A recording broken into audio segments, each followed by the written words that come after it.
Priatelia, dnes sa pozrieme na Zoroslava Kolára a právo na pravdu. Je Zoroslav Kolár naozaj korupčník? Na Slovensku, keď niekoho zatknú, tak si polovica národa ihneď povie: aha, ďalší mafián. A druhá polovica: aha, asi sa nepohodol s inými mafiánmi. Ale na vlastnej koži veľmi dobre viem, že keď sa do vás pustia skorumpovaní úradníci, tak zrazu vyzeráte ako Pablo Escobar, aj keď ste maximálne tak darovali susedovi leták od Lidla.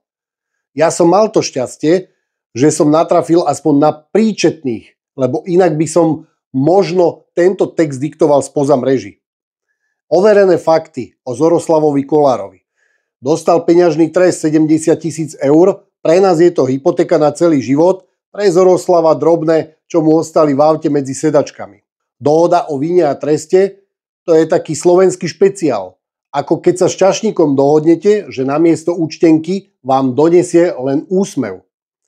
Formálne sa síce priznal, že dával úplatky, ale či to tak bolo, Boh vie. Ale tu vieme, že aj keď nič nespravíš, zavrú ťa za názor. Dnes už je to normálne, veď Kaliňaga s Ficom sa roky bijú do prs, že nás chránia. A pritom nás chránia tak, že vás môžu spacifikovať aj za to, že ste nahlas povedali, že Zem je plocha. Ale malé upozornenie. Progresívci chcú takéto zákony posilniť, aby z vás urobili iba čínsku vodnú tyčinku, ktorú kedykoľvek zapália a z vás zostane iba malinká kvopka smradlavého popola. Kauza so 40 000 úplatkom u Zoroslava Kolára nie je vysoká, lebo už aj úradníci vedia, že sa tu neustále konsoliduje. Akcia Vichrica. Zoroslava zadržali. Polovica Slovenska si hneď zapla televízor, lebo si mysleli, že ide o nový seriál.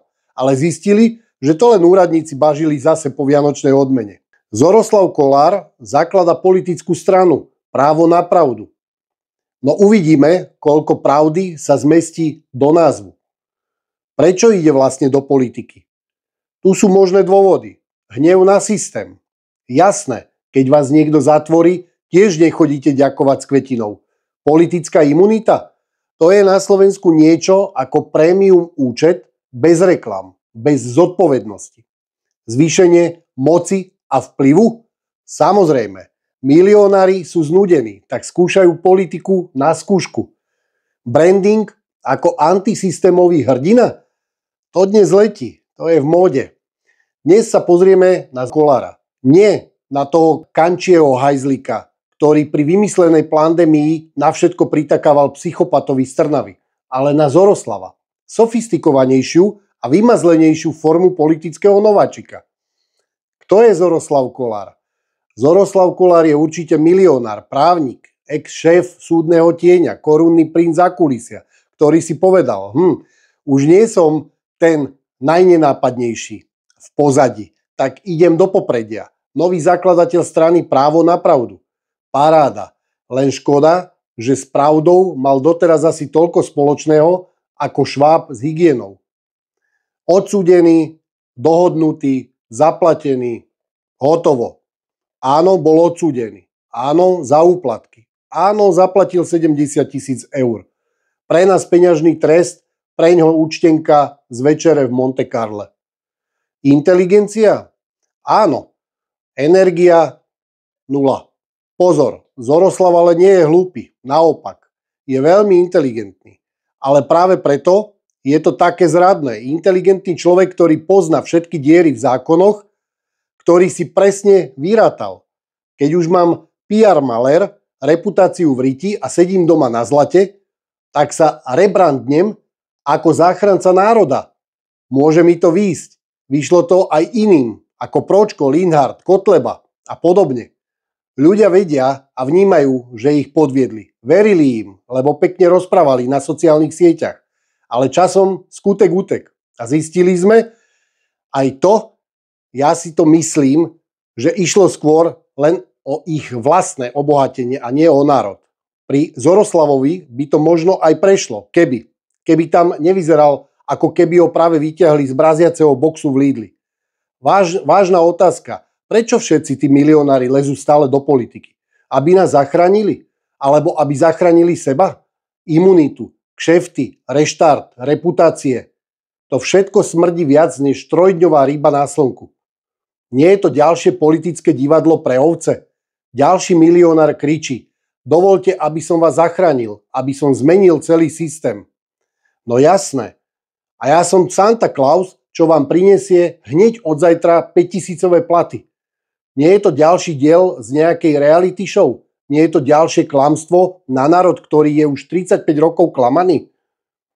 35 rokov nás tu všetkých klamu. A teraz máme veriť, že Kollár 2.0 bude iný? Veď on pôsobí ako najdrahší monopost F1 na štarte, ale s vylagrovaným motorom z dízlového traktora. Zoroslav, kľudne si založ stranu, daj billboardy, natoč spoty a kritizuj hlava nehlava. Ale my, ktorí máme oči otvorené, ti na to len tak neskočíme. Lebo keď niekto spieva o pravde, ale 10 rokov sedel v jej opaku, tak môže mať aj právo na pravdu, ale tej pravde veľa ľudí už neuverí.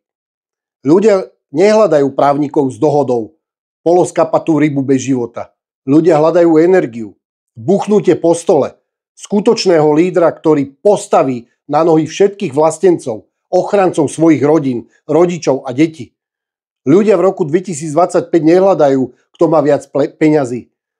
Ľudia nehľadajú ďalšieho koaličného Fénixa s penthouseom a poradcom na každú tému. Ľudia hľadajú energiu, hlas, prierez, výbuch, odvahu a dynamit. Hľadajú niekoho, kto ich prebudí z tej letargie. Hľadajú niekoho, kto keď niečo povie, tak ten druhý sa cíti, ako keby ho kôň kopol, alebo vagón doňho narazil. To musí byť energetická nálož, pretože tento národ stále spí. A keď tam vystúpi Kollár 2.0 s výrazom: práve som sa zobudil na hajzli po 3 hodinách spánku, tak si hovoríš: a toto má byť ten nový antisystémový líder? Veď on je jak káva bez kofeínu, jak tanec bez hudby. To nemá žiadny drive, žiadnu silu. Aj keď hovorí pravdu. Môže mať pri sebe aj 200 poradcov, expertov, program na 360 strán. Ale chýba mu to hlavné. Energia, ten drive, to buchnutie po stole, aby prebudil všetkých Slovákov. Ja si jeho príbehu napríklad púšťam tesne pred spaním, alebo to mám ako pozadie pri zaspávaní, ako dokonalé zátišie. Týmto ťa srdečne pozdravujem a zároveň ťa pozývam na osobné stretnutie. Sadneme si, dáme si čaj pravdy z poriadne ostrej žihlavy a ja ti ukážem, čo je to drive, čo je to energia, čo je to ťah na bránu. A keď prežiješ tento náklad frekvencia životnej energie, tak možno pochopíš, že politika bez energie je ako losos bez astaxantínu. Bledošedá tragédia zabalená v plastovej tácke. Prioritou číslo 1 zostáva vystúpenie z byrokraticko-fašisticko-satanského systému EÚ. Krvilačného spolku NATO, bažiaceho iba po vojne, pretože vojna rovná sa peniaze, úplné vypovedanie komunikácie s úchylakmi a súkromných spoločností, ako sú VHO, WEF a podobne, zrušenie zmluv z USA na našom území a tých priorít číslo 1 je minimálne 30. Toto je priorita, Fuck the System. Preto sa registruj na stránke fuckthesystem.sk a podpor našu snahu.